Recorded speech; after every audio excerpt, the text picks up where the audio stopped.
নমস্কার বন্ধুরা, আজকে আমি আপনাদেরকে আবার একটা নতুন রেসিপি নিয়ে আসছি। হ্যাঁ, এটা নতুন মানে কি আমার কাছে নতুন, আপনাদের কাছে নতুন নয়। এটা একটা সাউথ ইন্ডিয়ান ডিশ। হ্যাঁ, পারফেক্ট ওদের মতো হবে কিনা জানি না, কিন্তু আমি চেষ্টা করব। হ্যাঁ, কিন্তু আমি যতবার করেছি আমার ভীষণ ভালো লেগেছে, সেই জন্যই আপনাদেরকে আমি এই রেসিপিটা শেয়ার করতে চাইছি। আর এর সঙ্গে একটা টমেটোর ঝাল চাটনি করব। হ্যাঁ, সেটাও খেতে খুব ভালো লাগে। হ্যাঁ, তা আপনারা দেখতে থাকুন। এইবার আমি হলাম এই যে এটার মধ্যে একটুখানি এই সাদা এটার মধ্যে একটুখানি হোয়াইট তেল দেবো। অল্প একটু হোয়াইট তেল দিলাম, বেশি না, সামান্য এক টেবিল স্পুন সাদা তেল দিলাম। হ্যাঁ, এর মধ্যে একটা হলো এই যে শুকনো লঙ্কা দেবো, আর একটু সর্ষে দেবো, আর কারিয়া পাতা দেবো। এই শুকনো লঙ্কা দিলাম, এইটুকুনি সর্ষে দিলাম। হ্যাঁ, এইটুকুনি সর্ষে দিলাম, আর হলো এই কারিয়া পাতাটা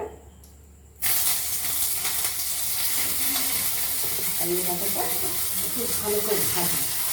কেন ভালো করে ভাজবো কেন, এই যে আমার এই মিশ্রণটা আছে, যে নুন মাখিয়ে এই মিশ্রণটা রেখেছি আমি, এই যে মিশ্রণটা রেখেছি, এই মিশ্রণটা আমি বলে দিচ্ছি আপনাদেরকে কীভাবে তৈরি করেছি। এইটার মধ্যে মিশাবো। আপনার একটুখানি মুড়ে হলে ভালো হয়, ওদের সঙ্গে মেশাতে আমার সুবিধা হয়। আচ্ছা, এটা ফ্লেভারটা নেওয়ার জন্য, এটার মধ্যে একটা ফ্লেভার হবে, সেই ফ্লেভারটা নেওয়ার জন্য এটা করলাম। এই যে এই বাটিটার মাপের এক বাটি নিয়েছি আমি হলো বিউলির ডাল। হ্যাঁ, এই সাদা বিউলির ডাল এক বাটি বিউলির ডাল নিয়েছি, আর এক বাটি আমি সেদ্ধ চাল নিয়েছি। হ্যাঁ, আর আরেক বাটি নেব হলো আতপ চাল, সম পরিমাণ, মানে তিনটাই আমি সমান সমান মাপের নিলাম, নিয়ে আলাদা আলাদা ভিজাবো। কারণ আতপ চালটা তাড়াতাড়ি পেস্ট হয়ে যাবে। হ্যাঁ, আর সেদ্ধ চালটা পেস্ট হতে একটু দেরি হবে, এই জন্য সেদ্ধ চালটা আগে বেটে নেব, তারপরে আতপ চালটা বেটে নেব। আর বিউলির ডালটাও ভিজে যাবে যখন, বিউলির ডালটা আলাদা পেস্ট করে তারপরে আমি একসঙ্গে এরকমভাবে, তারপরে এই যে পেস্টটা হবে, এই মিশ্রণটা হবে। এইটা হওয়ার পরে আমি এইটা বেশ ভালো করে ঢাকা দিয়ে রেখে দেবো কয়েক ঘন্টা। তারপর ওটা ফার্মেন্টেড হয়ে যাবে। ফার্মেন্টেড হয়ে গেলে আমি ফ্রিজে ঢুকিয়ে রাখি, কারণ সাথে সাথে তো করি না, আর বেশি ওভার ফার্মেন্টেড হলে পরে একটা গন্ধ ছাড়বে, সেই জন্য আমি ফ্রিজে ঢুকিয়ে রেখে দিয়েছিলাম। এইবারে আমি আবার শুরু করছি আপনাদেরকে। এই যে আমি মিশ্রণটা করেছি, এই মিশ্রণের মধ্যে এই যে ফোড়নটা করলাম আমি, এই ফোড়নটা মিশিয়ে দেবো, তাহলে কি একটা সুন্দর ফ্লেভার হবে। আমি এই যে ফোড়নটা বানিয়েছিলাম, যে কারিয়া পাতা, সর্ষে, শুকনো লঙ্কা দিয়ে আর হালকা একটুখানি হোয়াইট তেল দিয়ে, সেটা এই মিশ্রণটার মধ্যে আমি দিয়ে দিচ্ছি। হ্যাঁ, মিশ্রণটার মধ্যে দিয়ে এটাকে ভালো করে নাড়াবো। হ্যাঁ, খুব ভালো করে নাড়াবো, খুব ভালো করে নাড়িয়ে মিশিয়ে নেব, তাহলে এটার একটা সুন্দর একটা ফ্লেভার আসবে। হ্যাঁ, এটার একটা সুন্দর ফ্লেভার আসবে। এইবারে এটার মধ্যে এই যে লঙ্কা কুচি, পেঁয়াজ কুচিটা মিশিয়ে দিলাম। হ্যাঁ, মিশিয়ে দিয়ে এটাকে আমি আরও ভালো করে ফেটিয়ে নিলাম। হ্যাঁ, ভালো করে মাখিয়ে নিলাম, এটাকে মাখিয়ে নিয়ে এইবারে আমি ফটাফট বানিয়ে ফেলবো। আর কোনো ঝামেলা নেই এটা বানানোর। এখন শুধু এই চাটনিটা নিয়ে একটু ঝামেলা আছে, চাটনিটা আমি করছি। এটা বসিয়ে দিয়ে এটার ফাঁকে ফাঁকে আমি চাটনিটা করে নেব। হ্যাঁ, আচ্ছা,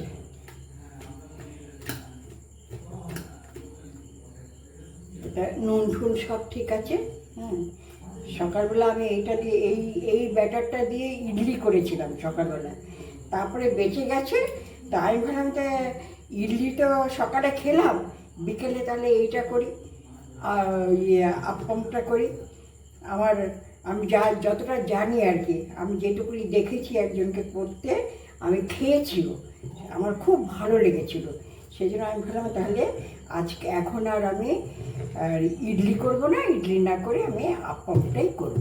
আমি আপ্পামের বাসনটা বসিয়ে দিলাম। আপ্পামের বাসনটা গরম হলে আমি তখন কি করব, এটার মধ্যে খুব বেশি তেল দেব না। এই যে বাটি, গোল বাটি, তার হাফ তেল দেব। হাফ তেল দিয়ে তারপরে আমি এটাকে একটা এই চামচের সাহায্যে ঢালতে থাকবো। হ্যাঁ, এই যে আমি অল্প অল্প করে তেল ঢেলে দিচ্ছি। আপনারা দেখে নেবেন একটু। আমি একা একা করি তো, একটু ভুল ত্রুটি হলে আপনারা নিজেরা একটুখানি মানিয়ে নেবেন। হ্যাঁ, আমার হেল্পিং হ্যান্ড বলতে কেউ নেই, আমি একাই করি। আমার একা করতে ভালো লাগে। অন্য কেউ আসবে, আবার সে ঠিক মতন জানবে না, তাকে আবার শেখাতে হবে, সেটা আমার আবার ভালো লাগে না। সে হয়তো গড়বড় করে দেবে। হ্যাঁ, এইবারে এই যে তেলটা গরম হয়ে গেল, এই তেলটা গরম হওয়াতে এর মধ্যে আমি একটা একটা করে ছেড়ে দেবো। হ্যাঁ, এটা খেতে সত্যি খুব ভালো লাগে। আপনারা একবার করে খাবেন আমার মতন করে। আরও অনেকে অন্যরকমভাবে করে, কিন্তু আমি এইভাবে করে আমার কিন্তু এটা খুব ভালো লেগেছে। যার কাছে শিখেছি আমি তাকেই অনুসরণ করি। আমি যে নিজে নিজে শিখেছি তা নয়, আমিও একজন কারোর কাছে শিখেছি, সেই বহু বছর আগে। তা এখন আমি যেহেতু ইউটিউব খুলেছি, সেগুলি আমি অ্যাপ্লাই করছি একটু একটু করে। আর আপনাদের আশীর্বাদ থাকলে আমি এগিয়ে যাব আশা করছি, যদি আপনারা ঠিকঠাক মতন আমাকে এই অন করে দিলাম। আমি অন করা ছিল না, অন করে দিলাম। হ্যাঁ, এবার আমার এটা এই যে ঢাক্কানটা আছে, ঢাক্কানটা যে একটু ঢেকে দিলাম। ততক্ষণে আমি এই যে আমার টমেটো যে চাটনিটা করব, তার জন্য আমি এই যে টমেটো 4খানা টমেটো নিয়েছি, একটু ছোট করে কেটেছি টমেটোটা। আর হলো হাফ বড় সাইজের পেঁয়াজের হাফ দিয়েছি। আর হলো এক কোয়া রসুন দিয়েছি। হ্যাঁ, আর এই কড়াইতে একটু হোয়াইট তেল দেবো।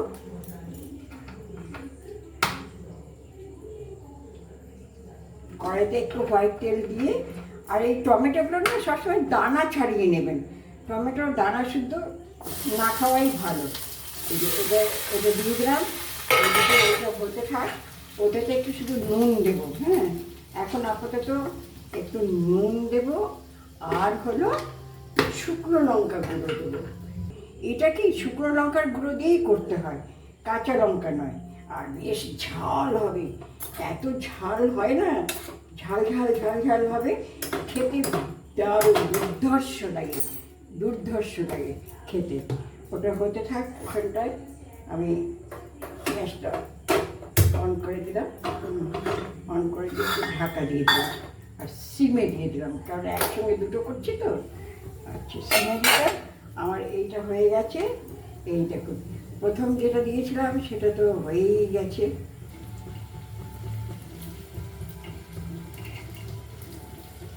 উল্টে দিলাম। এগুলো সবকটা উল্টে দিতে হবে।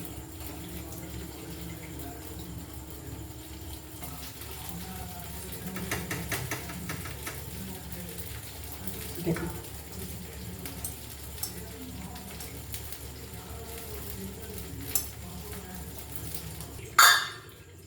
আমার এই টমেটোটা সেদ্ধ হয়ে গেছে।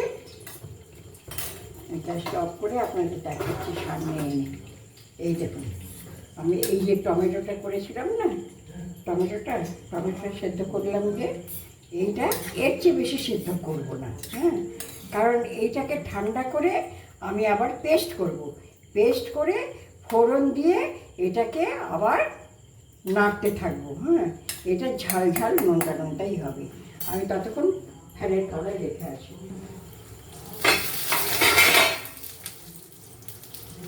দেখুন, এবারের বলো কি সুন্দর হয়েছে, একদম টুকটুক করে ফুটেছে,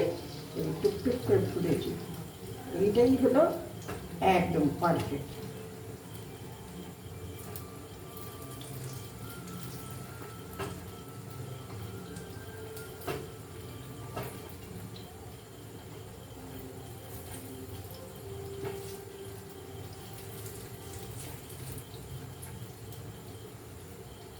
এই দেখুন হয়ে গেল। এবার আমি একটা একটা করে তুলে নেব। এটা প্রথমে দিয়েছিলাম, সেই জন্য এটা ফার্স্টে তুলে নিলাম। এইটাও হয়ে গেছে, এটাও হয়ে গেছে, এটাও হয়ে গেছে। এইবারেরটা দেখুন একদম পারফেক্ট, একদম পারফেক্ট। এরকমই হয়, আমরা এরকমই আমি খেয়েছি। আমাকে যে খাইয়েছিলেন তিনি এরকমই খাইয়েছিলেন। আর এর সঙ্গে আমি চাটনিটা করছি। এইবারে এই টমেটোটা, ওই যেটা নাড়লাম ওটার মধ্যে এই টমেটোটা আমি পেস্ট করে নিয়ে এসেছি। এবারে এই চাটনিটার মধ্যে এই শুকনো লঙ্কা, একটা শুকনো লঙ্কা দেব। আর হলো এই সর্ষে দেব, ছোলার ডাল দেব, আর কারিয়া পাতা দেব। একটু বিউলির ডাল দিয়ে দিলাম।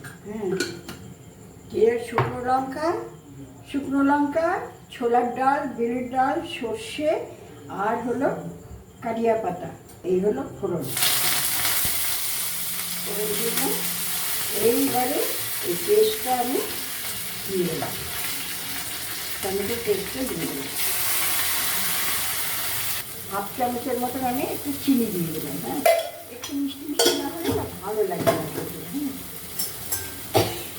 নাড়তে নাড়তে নাড়তে নাড়তে নাড়তে নাড়তে যখন হয়ে যাবে একদম শুকিয়ে, মানে একদমও শুকাবে না, কিছুটা শুকাবে, তাহলেই হয়ে গেল এটার চাটনি।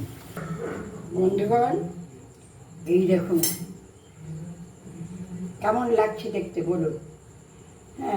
এইটা হলো চাটনি, এটা হলো চাটনি। আর এগুলো হলো আপ্পাম। আপ্পাম আপ্পাম আপ্পাম করেছি, অনেকগুলো আপ্পাম করেছি আর চাটনি করেছি। খুব ভালো হয়েছে, সাউথ ইন্ডিয়ান ডিশের মতন হয়েছে। খুব ভালো খাওয়া হয়েছে, খুব ভালো লাগছে। চাটনির ঝালটা ঠিক আছে, এই চাটনিটা ভীষণ ঝাল হয়। ঠিক আছে, ওকে, থ্যাংক ইউ। আমি যেটা বলার বলছি, ভালো আপনারা করবেন, আমার মতন করে করবেন, করে খাবেন, খেয়ে ভালো লাগলেও বলবেন, মন্দ লাগলেও বলবেন। আর লাইক, শেয়ার, সাবস্ক্রাইব অবশ্যই করবেন, আর কমেন্টসও করবেন। করতে তো দোষ নেই, কমেন্টস করবেন, সাবস্ক্রাইব করবেন। ওকে, থ্যাংক ইউ। আজকের মতন এখানে রইল।